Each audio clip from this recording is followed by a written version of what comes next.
BJP Congress adu MLA adu adase leiting ala khoi se Manipur macham noise mapalam da thopa matam da di noise mane maitei ni haram moiba nang krai de lakpanu Manipur de ni harangani bakim sukrai de lakpanu Manipur de harangani ai sukrai de lakpanu Manipur de han nang sukrai de lakpanu adu tari hujik alai ba figam se kari no khallaga thabak to to bana phai habe wane hujik rile kem da mafam chapda khoina kapa adu nei khoi gi praja lanja da ba maitei khoi se praja maitei praja haitare ko maitei khoi se ba maitei praja khoi se kai gi no abdi MLA Mantri Mandong gidi sahi ani lansi da kana gum bam da problem thok yaw de ba natra khoi di kem khangja da no mai sura ga no ma ta cha ja ba ngata ne ba si sui ba pali ba mem se aduna maitei praja akhoi se kari irano aduna ne mu hangi se aduna masi thoning de aduna tawdala ba su hono noi mem ain hai se ama magi wan te noi na bu phana tawra ga di prajani aduna amamba da sum thambi ganu azai mu noi na haina rai dinga si de ju khangi kano na han BJP or ma Congress ungjan bane da khodi ta se na rajniti ki sum begi ai ke su changu banate anagi mu se na honorable CM nu na mu han Congress yam ma BJP jong thok bane su mai bane adu mi da du na sa ai du mi de chama ne du na bu ki khoi reason hai ra ga sum moi thola ga di chama na ga dra ha ba pot aduna what is very important ai masi discussion si da ina hajening Praja Gyan Tabiro, Masi Hainari Bapor Kudimak, Karakadi, clear, or in a way toner air. Adubo, any request of any pan by Sarkar. Praja Dadi Tochato, Praja protection, Praja property, Mam the Queen Sarkar, the Kani Haragan City, property Pange, the MS or Praja Pange, Kapoy Mankret, Tikang the B lady, Aduna Sumba Mam say, Kamina can do no but do never do give pots and don't do in a cook Hadabi was never. Do Sarkar and Park assembly the way Mam say promised over was a logre. Logre Gangasita over Mam say, Aduna in high say, Aduna see Mam say, no Samdok Nava, no Hoji, when a spokesperson, a mamma, when a Tola Abanina, no leaders in do that. Prazagis minor had Tangala have a port to Toraga, Chuntokna Boho no. Amato and a question Manipur Machanis, MLA and Chalasu Manipur Machan, Haramu Haranga Neva, Ranjit Chalasu, Makrai de Lapano, have the Manipur, they Haranga Neva, so on the Gika and saying the Habada, Ama same Biren'S, former Biren'S, Chalagasu, Manipur, Haranga Neva, Natras Res, Aduna, Madu Potohano, Tanko Gantamina Seba, quite a deloy to Tokasi, Masi Potsidas Maisum Tonaraga, Kadiki, for the war is the Canano, has no Nasana Sanasu, spokesperson in the Tolagasu. Kangangani, aduna Imagi di chum plejo party to kasuga de achum batawna ba do loigis awas noigis voice to achum do de haingam bagi saktim su yaw center na thokpa mangang state na thokpa mangam sumai sum to han ba se to haning de nang na di huji BJP kem tak adu mu leitre hai nang na to na speak the statement na hore am taw ba katang adu contrast su chakhra bane ba mo serious ko aduna hang hak ki khan bagi taw ganu aduna apun bagi Hana, Chumnaba, Razak, by the protection to she came where you lifelines, Kamana, Mapam Zehalansi, have a dolom doing a cook, Tada Hanning. Oja Sujata Lakjake. Oza Suta Queen House about they have the quiggy ruling Amadi opposition party and blame games, the Quay to Magdai. Have the House ruling na Hanagi, Palamba, Lengaki, Ashoiba, Adoma Putui, Aduga, Amuk, Hausiki ruling na opposition Amuk, Makwigi. Ashoy besing semdoga government asi fazana continuous process samada chathabagi mahot karigi blame game tawribano habase oja su tamasigi kano se khoi myam na scenario se myam na khangdana leirabani adumakpu hariba opposition habadi congress amadi BJP ani maksi matamamada congress ki chahi taraga manga pan mamatamda myam na congress ki pamdre sindo se na BJP sindwe Hauzik BJP dagi thajabasi miyam na mu mangkre masidagi mu miyam na hauzik lai basi khoi national party ama da sagot pagi mahota khoi si regional party ma semgat asi hai pagi amasu iho amasu laknari hauzik 2027 da pangthoka the election je da masigi ningbo khoi ju maktai masida ina oja sulta da lakchini di khoi even BJP da yauramba congress da chali congress da yauramba BJP da chongthok chongjin tawi khoi dumak ui BJP ki spokesperson oiramba adagi Congress ki spokesperson oiramba dum onthok anjin tawraga ngang bi khoi dum uri thengnari adumapu regional party ma form tawre harga su amuk hojik leiriba khoigi ruling amadi opposition ani sidagi amuk chongthok chongjin tawraga di khoi hainaba ma leibido all wine in a new bottle lana madu oidori baneba adu hojiki oinadi miyamna pamlibisi kari yamna fresh oiba inau no ba ꯍꯥꯏꯕꯗꯤ ꯍꯨꯔꯥꯟ ꯆꯤꯟꯊꯤ ꯀꯔꯤꯁꯨ ꯌꯥꯎꯗꯕ ꯑꯗꯨꯒꯨꯝꯕ ꯂꯥꯏꯔꯤꯛ ꯂꯥꯏꯁꯨꯒꯤ ꯃꯃꯤ ꯐꯖꯅ ꯇꯥꯕ ꯃꯉꯥꯜ ꯐꯪꯂꯕ ꯃꯤꯑꯣꯏꯁꯤꯅꯦꯕ ꯄꯥꯝꯂꯤꯕꯁꯦ ꯁꯤꯒꯤ ꯃꯇꯥꯡꯗꯗꯤ ꯕ꯭ꯂꯦꯝ ꯒꯦꯝ ꯇꯧꯅꯕꯁꯤ ꯃꯌꯥꯝꯅ ꯄꯥꯝꯗ꯭ꯔꯦ ꯑꯣꯖꯥ ꯁꯨꯖꯥꯇꯥ ꯀꯔꯤ ꯊꯝꯕꯤꯅꯤꯡꯉꯤ ꯑꯍꯥꯟꯕ ꯃꯐꯝꯗ ꯑꯩꯈꯣꯏꯒꯤ ꯕꯦꯡꯕꯤꯔꯤꯕ ꯄ꯭ꯔꯖꯥ ꯈꯨꯗꯤꯡꯃꯛꯇ ꯈꯨꯔꯨꯝꯖꯔꯤ ꯃꯁꯤꯒꯤ ꯄꯦꯅꯦꯂꯤꯁ ꯑꯣꯏꯅ ꯄꯥꯡꯕꯤꯔꯤꯕ ꯏꯅꯥꯎꯄꯥ ꯏꯆꯥꯅꯨꯄꯥ ꯑꯍꯨꯝꯗꯁꯨ ꯍꯔꯤ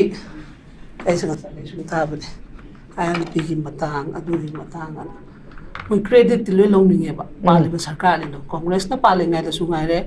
ꯑꯩꯈꯣꯏꯒꯤ ꯄ꯭ꯔꯖꯥꯕꯒꯤ ꯑꯩ ꯁꯔꯀꯥꯔ ꯑꯃꯅꯤ ꯍꯥꯏꯗꯅ ꯑꯩꯒꯤ ꯇꯧꯐꯝ ꯊꯣꯛꯄ ꯊꯧꯗꯥꯡ ꯍꯥꯏꯗꯅ ꯑꯩꯈꯣꯏꯒꯤ ꯁꯤꯕ ꯅꯥꯕ ꯊꯣꯛꯇ꯭ꯔꯒꯗꯤ ꯑꯃꯠꯇ ꯐꯪꯗꯦꯕ ꯄ꯭ꯔꯖꯥꯅ ꯅꯠꯇ꯭ꯔꯥ ꯑꯗꯨꯅ BJPꯅ ꯄꯥꯜꯂꯁꯨ ꯉꯥꯏꯔꯦ ꯁꯤꯕ ꯅꯥꯕ ꯊꯣꯛꯇ꯭ꯔꯒꯗꯤ ꯑꯝꯇ ꯐꯪꯗꯦꯕ ꯃꯣꯏꯅ ILPꯗꯣ ꯑꯩꯅꯅꯤ ꯀꯥꯏ ꯃꯣꯏꯕꯥꯅꯤ मुन्नरीसे आइडी रोबिन हुड पिनिंगे ILP दो ILP कनाना फंगन बनो हाबदो रोबिन हुड ननेबा मथवाइदो मांगहल्लगा मथवाइदो सीजरगा अंगांगदो ngasi akoina ngasi celebrate tawra leiduneba natra adugi June 18 su ngaire wording ahum do longthok piu haiba matamda mi kyasi mi train pani aduna moi basenda sarkar da adudi sarkar ma panbegi sengna khoigi praja magi apamba ma lakpa matamda praja sidabi ade haiba potuneba khambra aduna maram oiraga hainariba ani sidi moi bani gi bukhumda khumnaba wadani akoina kasu sida is de amda koina interest oidreba hojiti maramdi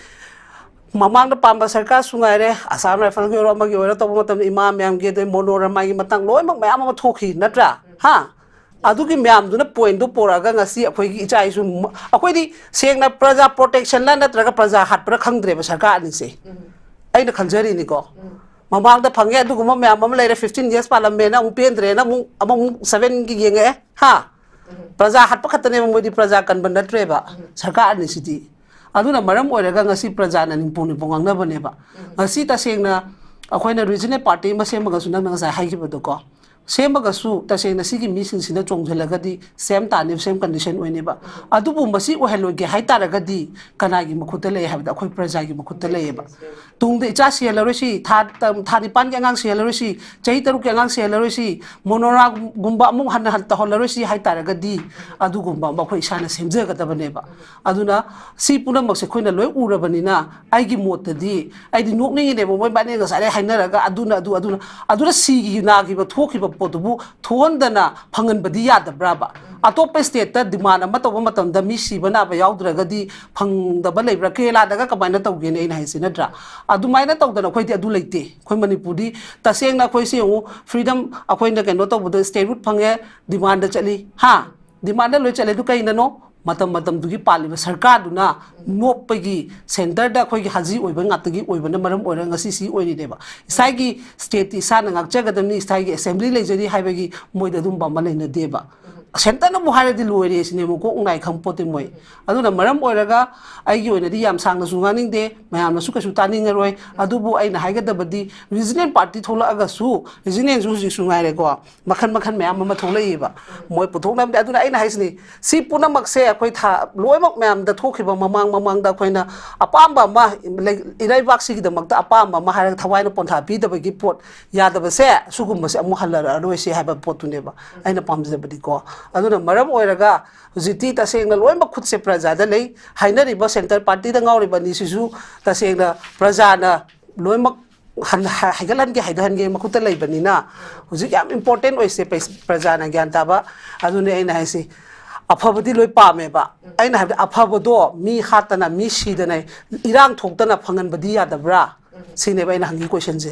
pan ki sarkar ani du da ko adudi moi hanjan badu hujik kana na taning duino hujik nungai re ne ha matam du da chocham bu thokhiba thodok to state kano district wise to thokhimni ngasi di akhoi gi leiriba MLA kunthra tare pongmai kai mari chat ya dare nungai ba sum henjelei ne khoi se afaba khoi na piru bagi aduna hojikti akhoi board ki hojik swamna taunari launari ko amana so khoi di yengba khoi di ngarang kapu kapni relief camp da chochampur da kota da gi le hoba relief camp da si hobodo hanu boduna siram dai da machan pa da hai bungo ai yum da di sihan biu ne hai ko aduna ai di ta sen ta su taning dre moi na ngang myam se aduna hojik se khoi na prajana ꯑꯩꯈꯣꯏꯒꯤ ꯑꯄꯥꯝꯕ ꯑꯃ ꯍꯥꯏꯕ ꯃꯇꯝꯗ ꯑꯩꯈꯣꯏꯒꯤ ꯏꯆꯥ ꯏꯁꯨ ꯁꯤꯗꯅ ꯏꯆꯥ ꯏꯁꯨ ꯀꯩꯅꯣ ꯇꯧꯗꯅ ꯈꯟꯁꯦ ꯍꯥꯏꯕ ꯇꯥꯔꯒꯗꯤ ꯑꯩꯈꯣꯏꯗ ꯂꯩ ꯃꯣꯏꯅ ꯐꯅ ꯁꯥꯟꯅꯅꯤꯡꯕ ꯁꯛ ꯃꯥꯒꯤꯁꯨ ꯂꯣꯏ ꯈꯪꯉꯦꯗꯅ ꯃꯣꯏ 33 ꯀꯅꯥꯅꯣ ꯈꯪꯉꯦ ꯅꯠꯇ꯭ꯔꯥ ꯁꯤ ꯁꯤꯟꯗꯣꯛꯄꯗ ꯀꯩꯁꯨ ꯀꯥꯏꯗꯦ ꯂꯦꯞꯄꯛꯄ ꯇꯥꯔꯒꯁꯨ ꯔꯤꯖꯅꯦꯜꯗ ꯂꯦꯞꯄꯛꯄ ꯇꯥꯔꯒꯁꯨ ꯀꯅꯥꯅꯣ ꯈꯪꯉꯕꯅꯤꯅ ꯍꯧꯖꯤꯛꯇꯤ ꯃꯣꯏꯁꯦ ꯑꯃꯨꯛꯇꯪ ꯁꯝꯃꯔꯐꯤꯀꯦꯁꯟ ꯍꯧꯖꯤꯛ ꯊꯥꯔꯒꯁꯨ ꯂꯩ ꯃꯣꯏ ꯍꯧꯖꯤꯛ ꯁꯔꯀꯥꯔ ꯁꯦꯝꯕ ꯌꯥꯕ ꯄꯣꯠꯇꯣ ꯁꯦꯝꯗꯒꯩ ꯑꯗꯨꯝ ꯇꯧꯅꯔ ꯂꯩꯔꯤꯁꯤꯅꯤ ꯏꯆꯥꯅꯕꯨꯗꯤ ꯍꯧꯖꯤꯛ ꯀꯩꯅꯣ ꯏꯅꯥꯎꯄꯥꯅꯕꯨꯗꯤ ꯍꯧꯖꯤꯛ ꯍꯥꯏꯒꯤ ꯁꯨꯔꯦꯁꯅꯗꯤ ꯑꯗꯨꯗꯨ ꯍꯧꯖꯤꯛꯇ ꯍꯥꯏꯕ ꯋꯥꯗꯅꯤ ꯍꯥꯏꯗꯅ ꯑꯗꯨꯕꯨ ꯑꯩꯅ ꯍꯥꯏꯖꯒꯗꯕꯗꯤ ꯑꯐꯕ ꯊꯕꯛ ꯇꯧꯕ ꯍꯥꯏꯕꯁꯦ ꯃꯤꯅ ꯍꯥꯏꯅꯍꯜꯂꯛꯀꯗꯕꯅꯤ ꯃꯤꯅ ꯁꯥꯎꯔꯛꯏꯕ ꯄꯣꯠꯇꯣ ꯀꯩꯒꯤꯅꯣ ꯍꯥꯏꯕꯁꯨ ꯈꯟꯒꯗꯕꯅꯤ ꯑꯗꯨꯅ ꯍꯧꯖꯤꯛꯇ ꯑꯩ ꯊꯥꯗꯣꯛꯑꯀꯥꯟꯗ ꯃꯇꯝꯗꯨꯅ ꯈꯣꯡ ꯈꯨꯠ ꯄꯨꯜꯂꯤ ꯀꯩꯝ ꯎꯄꯥꯏ ꯂꯩꯇꯦ ꯁꯦꯟꯇꯔꯅ ꯇꯧꯔꯤ ꯍꯥꯏꯔ ꯂꯩꯔꯦ ꯁꯨꯔꯦꯁ ꯀꯣ ꯑꯗꯨꯒ ꯍꯧꯖꯤꯛꯅ ꯑꯃꯨꯛ ꯑꯗꯨ ꯍꯥꯏꯕꯗꯣ ꯃꯃꯥꯍꯣꯏꯗꯤ ꯇꯁꯦꯡꯅ ꯏꯆꯦꯍꯣꯏꯗꯤ ꯂꯣꯏꯅꯃꯛꯁꯨ ꯎꯔꯕꯅꯤꯅ ꯑꯃꯒꯤ ꯋꯥ ꯅꯠꯇꯦ ꯑꯩꯈꯣꯏꯒꯤ ꯀꯩꯅꯣ ꯑꯣꯄꯣꯖꯤꯁꯟꯁꯨ ꯉꯥꯏꯔꯦ ꯑꯩꯈꯣꯏꯒꯤ ꯑꯣꯅꯔꯦꯕꯜ ꯑꯩꯈꯣꯏ ꯄꯥꯕꯨꯡ ꯏꯕꯣꯕꯤꯅꯒ ꯀꯩꯅꯣ ꯇꯧꯔꯤꯕ ꯄꯣꯠꯇꯣ ꯑꯩꯈꯣꯏ ꯍꯧꯖꯤꯛ ꯇꯥꯅꯤꯡꯗꯔꯦ ꯀꯣ ꯇꯥꯅꯤꯡꯗꯔꯦ ꯍꯥꯏꯕꯗꯤ ꯃꯇꯝꯗꯨꯗ ꯍꯧꯖꯤꯛ ꯅꯍꯥꯟ ꯑꯩꯈꯣꯏꯅ ꯏꯐꯝ ꯀꯥꯏꯅꯒ ꯑꯩꯈꯣꯏ 16 ꯐꯥꯎꯟꯗꯦꯁꯟ ꯗꯦ ꯆꯠꯂꯨꯏ ꯀꯣ ꯂꯝꯌꯥꯟꯕ ꯀꯩꯅꯣꯗ ꯑꯗꯨꯗ ꯇꯧꯍꯧꯔꯤꯕ ꯂꯨꯈꯥꯕꯤ ꯃꯌꯥꯝꯗꯣ ꯃꯇꯝꯗꯨꯗꯏꯟꯀꯥꯎꯟꯇꯔꯅꯤ ꯑꯗꯨꯗꯒꯤ ꯍꯦꯟꯅ ꯍꯧꯖꯤꯛꯅ ꯑꯃꯨꯛ ꯂꯨꯁꯜꯂꯛꯑꯕꯅꯤ ꯍꯧꯖꯤꯛꯅ ꯑꯩꯈꯣꯏ ꯃꯥꯏꯀꯩ ꯊꯣꯛꯄ ꯌꯥꯗꯦ ꯍꯧꯖꯤꯛ ꯊꯥ 9ꯒꯤ ꯑꯉꯥꯡ ꯑꯃꯨꯛ ꯍꯜꯂꯛꯑꯣ ꯍꯥꯏꯕ ꯂꯩꯇꯦ ꯑꯗꯨꯅ ꯃꯁꯤꯒꯤ ꯑꯅꯤꯁꯦ ꯇꯁꯦꯡꯅ ꯃꯁꯤꯅ ꯁꯨꯝ ꯂꯩꯔꯤꯉꯩꯗꯤ ꯑꯩꯈꯣꯏ ꯄ꯭ꯔꯖꯥꯁꯤ ꯅꯦ ꯇꯥꯕ ꯑꯩꯈꯣꯏ ꯃꯅꯤꯄꯨꯔꯁꯦ ꯑꯣꯏꯗꯧ ꯃꯥꯟꯁꯤꯜꯂꯛꯇ꯭ꯔꯦꯕ ꯑꯗꯨꯅ ꯃꯔꯝ ꯑꯣꯏꯔꯒ ꯏꯁꯥꯅ ꯏꯁꯥ ꯒ꯭ꯌꯥꯟ ꯇꯥꯕ ꯏꯁꯥꯅ ꯏꯁꯥꯕꯨ ꯊꯥꯖꯕ ꯃꯁꯤ ꯗꯔꯀꯥꯔ ꯌꯥꯝ ꯑꯣꯏ ꯑꯗꯨ ꯑꯩꯗꯤ ꯑꯃꯒꯤ ꯋꯥ ꯅꯠꯇꯦ ꯅꯣꯏ BJP ꯀꯣꯡꯒ꯭ꯔꯦꯁ ꯑꯩ ꯑꯗꯨ ꯈꯪꯗꯦ ꯇꯧꯕ ꯃꯌꯥꯝꯗꯣ ꯑꯩ ꯍꯥꯏꯕ ꯋꯥꯗꯅꯤ ꯑꯐꯕ ꯄꯥꯝꯃꯒꯗꯤ ꯃꯤ ꯁꯤꯍꯟꯗꯅ ꯇꯧꯐꯝ ꯊꯣꯛꯄ ꯁꯔꯀꯥꯔ ꯑꯃꯒꯤ ꯊꯧꯗꯥꯡꯅꯤ ꯍꯥꯏꯔꯒ ꯇꯧꯕꯤꯌꯨ ꯖꯨꯟ 25ꯗ ꯃꯤ ꯁꯤꯒꯤꯗꯣ ꯋꯥꯔꯗꯤꯡ 3ꯗꯨꯗꯒꯤ ꯅꯠꯇ꯭ꯔꯣ ꯑꯗꯨ ꯊꯥꯗꯣꯛꯍꯟꯕ ꯌꯥꯕ꯭ꯔꯥꯕ ꯃꯤꯒꯤ ꯄꯨꯟꯁꯤꯁꯦ ꯀꯔꯤ ꯑꯣꯏꯅ ꯎꯗꯒꯦ ꯍꯥꯏꯕꯁꯦ ꯂꯣꯏꯅꯃꯛ ꯑꯗꯨꯝ ꯇꯧꯔ ꯂꯥꯛꯑꯦꯕ ꯍꯧꯖꯤꯛꯅ ꯇꯞꯇꯥꯏ ꯑꯃꯨꯛ ꯇꯧꯔꯦ ꯍꯧꯖꯤꯛ ꯇꯁꯦꯡꯅ ꯍꯥꯏꯔꯤ ꯑꯩꯒꯤ ꯏꯃꯥꯟꯅꯕꯤ ꯕꯁꯟꯇꯤꯁꯨ ꯀꯧꯏ ꯀꯣ ꯃꯥꯅ ꯅꯍꯥꯟ ꯐꯤꯉꯧ ꯁꯦꯠꯂꯦ ꯑꯩ ꯆꯟꯗꯣꯟꯁꯦ ꯑꯃꯨꯕ ꯅꯝꯗꯣꯏꯔꯥ ꯑꯉꯧꯕ ꯊꯤꯟꯗꯣꯏꯔꯥ ꯈꯪꯗꯦ ꯍꯥꯏ ꯃꯔꯝꯗꯤ ꯃꯥꯏ ꯅꯨꯄꯥꯗꯣ ꯃꯥꯡꯈ꯭ꯔꯕꯅꯤꯅ ꯑꯗꯨꯕꯨ ꯁꯦꯠꯄꯗꯤ ꯑꯩ ꯑꯆꯝꯕ ꯂꯩ ꯃꯆꯨꯗꯤ ꯁꯦꯠꯂꯦ ꯁꯨꯖꯥꯇꯥ ꯑꯗꯣ ꯑꯩ ꯍꯧꯖꯤꯛꯐꯥꯎ ꯂꯥꯛꯄꯗ ꯂꯩ ꯍꯥꯏꯀꯣ ꯑꯗꯨꯅ ꯑꯗꯨꯒꯨꯝꯕ ꯃꯌꯥꯝꯗꯣ ꯑꯩꯅ ꯍꯥꯏꯅ ꯍꯧꯖꯤꯛꯀꯤ ꯑꯣꯏꯅꯗꯤ ꯈꯟꯕꯤꯔꯒ ꯀꯩꯗꯧꯁꯤꯒꯦ ꯈꯟꯅꯧ ꯍꯥꯏꯕꯅꯦꯕ ꯑꯩꯅ ꯍꯥꯏꯕꯗꯤ ꯑꯗꯒꯤ ꯅꯍꯥꯟ ꯌꯦꯡꯉꯨ ꯃꯩ ꯆꯥꯛꯄꯒꯤ ꯑꯉꯥꯡꯗꯨꯃꯁꯨ ꯂꯩꯔꯦ ꯅꯠꯇ꯭ꯔꯥ ꯃꯣꯏ ꯍꯅꯨꯕꯗꯨꯅ ꯉꯔꯥꯡꯁꯤꯗ ꯍꯥꯟꯁꯤꯕꯗꯣ ꯍꯥꯏ ꯏꯃꯥ ꯑꯩꯈꯣꯏꯅꯅꯦ ꯃꯐꯝꯗꯨ ꯆꯪꯉꯝ ꯇꯥꯔꯒꯗꯤ ꯂꯧꯕ ꯆꯦꯠꯂꯣꯝꯗꯨ ꯕꯟꯙꯥꯟ ꯊꯝꯃꯒ ꯏꯄꯥꯗꯨ ꯂꯥꯌꯦꯡꯕꯤꯗꯅ ꯃꯥꯅ ꯄꯥꯝꯖꯔꯤꯕꯗꯣ ꯍꯣꯠꯅꯔꯝꯕ ꯌꯥꯕꯗꯣ ꯍꯥꯏꯗꯅ ꯉꯔꯥꯡ ꯃꯃꯤꯠꯇꯒꯤ ꯃꯄꯤ ꯇꯥꯔ ꯀꯞꯄꯛꯏ ꯀꯣ ꯑꯗꯨꯅ ꯃꯁꯤꯒꯨꯝꯕꯁꯤ ꯑꯣꯏꯅ ꯈꯟꯕꯤꯕꯅ ꯋꯥꯈꯜ ꯐꯒꯅꯤ ꯈꯜꯂꯤ ꯍꯧꯈꯤꯕ ꯑꯃꯅꯁꯨ ꯇꯧꯕꯗꯨꯗꯤ प्रꯖꯥꯅ ꯈꯪꯉꯦ ꯇꯁꯦꯡꯅ ꯍꯧꯖꯤꯛ प्रजाबु नुसीबी है खल्लगदी कई दौसीगे है मनुंग मपान नायरगा खन्नमिनरगा थबक तौबना फई अदुगा सिगी पोछिना सुम चट लैतारगदी अदुना प्रजादी वाबा नोंग नोंग सुम हेलकनी है तुंगी फ्यूचर कोई केम थमनिंगाय लेरोय ममांगदै लैरक्तरे हाइदना मुक सिलुरे सिलुबदगी माइकै मरि चट यादरे अदुना इनकाउंटरदगी हुजिना मु खोगी मफम बाउंडरी खाबै टाइपदा हेक लानथोखिबदा स्वाइ मांगबी लैरेको अदुना मसी म्यामसे खोइना खल्लगा थबक तौसी हाइबा पोतुनी आईएलपी लौखो कनो तौखिबदो तसेंगना कनामतना नते इचार ओबिनुना फंगनखिबा आईएलपी नि हाइबसे आई सुमाइना हाइनिंगी जून 18 की मतंगदुसु वार्डिंग अहम लौहमदो मोइ ट्राइब पाननी सरकारना तसेंगना थमोइ सेंगना प्रजा प्रोटेक्शन प्रॉपर्टी प्रोटेक्शन ओइना थबक थौरम तौखिबा मत्त लेते अदुना मोइ अनिसिना सुम लैबा तारगदी हेन अमांगबो ओरकनी हाइबा पोतो आई प्रजा म्यामदा मसी अहम ओइना थमजगे okay thank you very much मखाचु सादा लाक्सगे जस्ट दैट अखुगी थोइबा कॉन्फ्लिक्ट सी नाकल अमरोमदा स्टेट वर्सेस कुकी मिलिटेंट ओइरमगदबदु कोई मतौ करमना कुकी वर्सेस मैतै ओइरखिबनो हाइबसे ओजासुता मफम खुदिंग चतना कोई तोंगान तोंगान बि इशू सिंग दा दुकी मति सरुक चाउना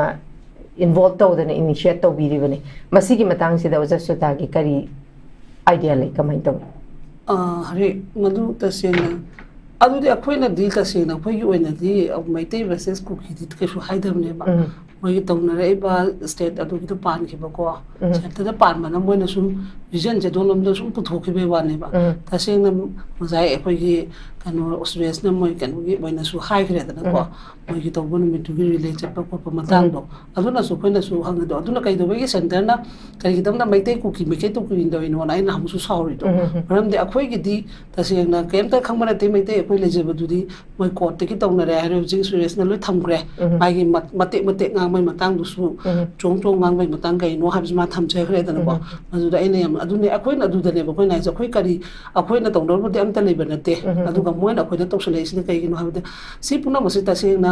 लीडर अमा ओइरगा अखोइगी सुम वाहै वता ngang बखोटपदसु को मीबु साउनबा मीबु कनु तौनबा हाबे पोचे सुम तौनरपदगी माइना चंगखिब्रा हाबेगी वखलदसु आइना खल्लेबा मरमदि लीडर हाबसिदि अखोइदि मणिपुर स्टेट सिगी लीडर नि हाइरगा तौनरदि फोटो फगदबको अदु वाहै वता द खतंग सोय सोयबस म्याम अमा याव खलसु सुम ताबदको अदुना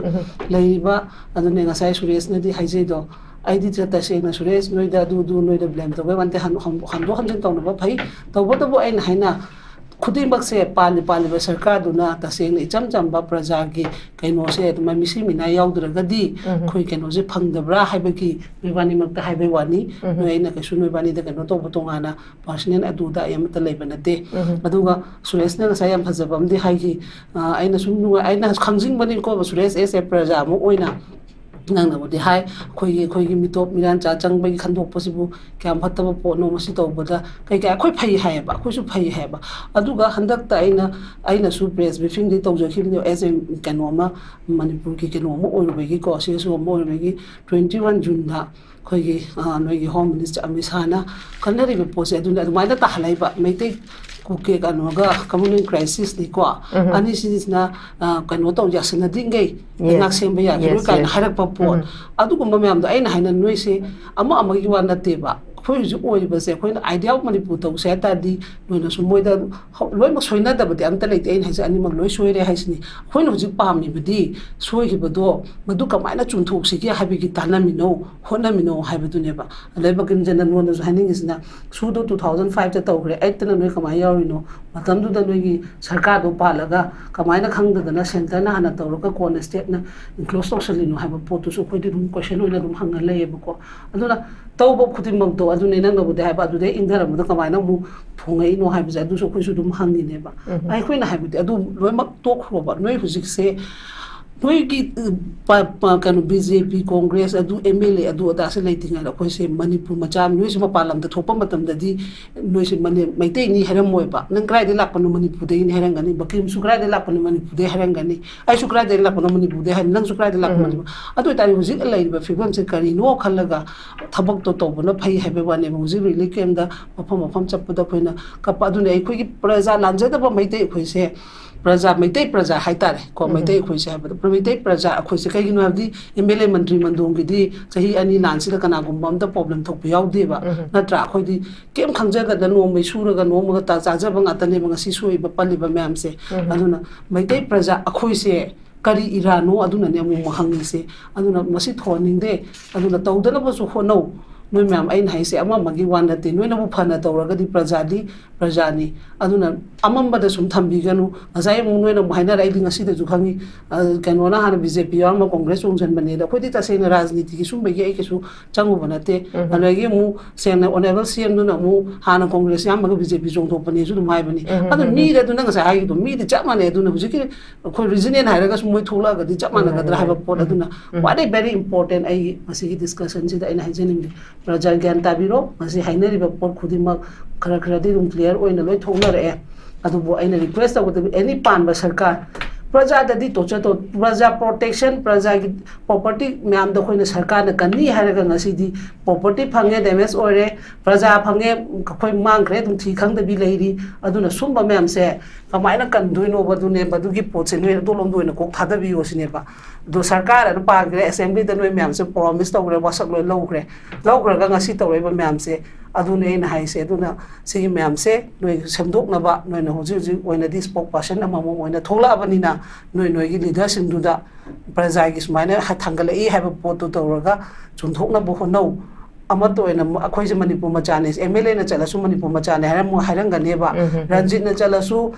माकराइ दे लापनो हाबदा मणिपुर दैने हारंगनेबा सोंदगी कैना सेंगना हाबदा अमा अखोइगी CM Biren'S former CM Biren'S चलगसु Manipur ने हारंगनेबा नत्रा सुरेश अदुना मदुइ पोतो हाना उतंग खोइ ज्ञान तामिना सेबा खोइ अते अते दिलोइ तोथोखसि मसिगी पोचिदा सुमाइ सुम तौनरगा काइदगी अखोइ द वारिसि कनानो हाबिस नुइ नसाना सानासु स्पोक पर्सन ओइना थोलागसु खंगंगनी अदुना इमाइगिदि चुम लेजो पार्टी तो कैसे कहते अचुम तौना बदो नोगी आवाज नोगी वॉइस तो अचुम बदुदे high ngambagi sakti am yaw center na thokpa mangang state na thokpa mangam sumai sum to hanbase to haningdene nang na di huji BJP kem tak adu mu leitre hai nang na to na speak the statement na hore am taw ba kitang adu contrast su chakhrabane ba mo serious ko adu na hang hak ki khanbagi tawganu adu na apun bagi fana chumnaba praja kamana protection tawsige moi yu lifeline se kamana mafam je halan sige haibe adolom doina kok thada haningi ado hari meitei gi dunang na khangi dunai na khangi duni ado na masipuna makse kana na tohon bano haibe su khona loi khangi duni ko ado na tu mem da chumthoksi party ko na laksi hana manipur ki wakhalom tang khansi meitei ko ka mai tawsige tungi future ka mai thamam sige haibe se noi gi leader da su noi su spokesperson or su moi da su hangbai gi hak adu gi right su tum khar khadi lai no ko aduna ina haiga da bu na tradi am lure aduna prajana di tasingna am warurabani ina haisini mitai phita ba haibase moi ase mani chahi ani sida di chahi ani ga tha ani sida haibo adani ngasi leiriba khoi gi ngo opom moi tara thoki bada su moi tare lam su yauri duni nana di BJP kai ding sa haido aduna nang haido pada su tum katang prajada tumaina oibale aduna noi bajana chungjan naraga layu aduga loi mak di 59 sigi di kana ko mom da awa nang de ba asin nang se khoi mayam se oira bani na si kamai to sigi habe ki pot khana view have po se ai last ki wena thamse okay thank you very much matam se